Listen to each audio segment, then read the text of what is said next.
Well, as you say, first of all, a lot of activity here in Westminster today. Just within the past couple of hours, we've heard from Downing Street. This is a Downing Street spokesperson who said the Prime Minister has had a phone call with US President Biden, French President Macron, German Chancellor Scholz. They spoke this afternoon to discuss the situation in Russia.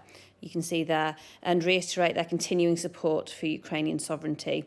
This follows the call between G7 foreign ministers, which the Foreign Secretary participated in earlier today.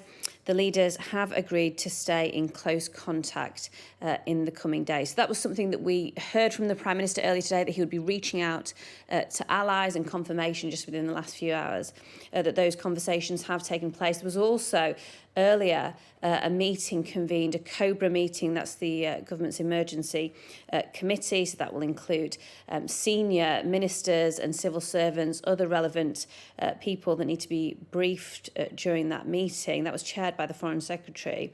After that, we had a statement from the Foreign Office saying the Foreign Secretary has chaired a meeting of COBRA to update on the latest situation, particularly with respect to British nationals in Russia. And that is something as well that Rishi Sunak has been commenting on. Clearly a priority in government here to assess and understand the situation of British nationals in Russia and update advice to them if necessary. Obviously, this is a very fast-moving situation, as we've seen just in the last hour or so. But in an interview earlier, he did say, when he was asked about that, we've had long-standing travel advice against travel to Russia. People, and this refers to people who are already there, should keep checking the Foreign Office website. So I think it's fair to say that that probably still applies. I think at the moment,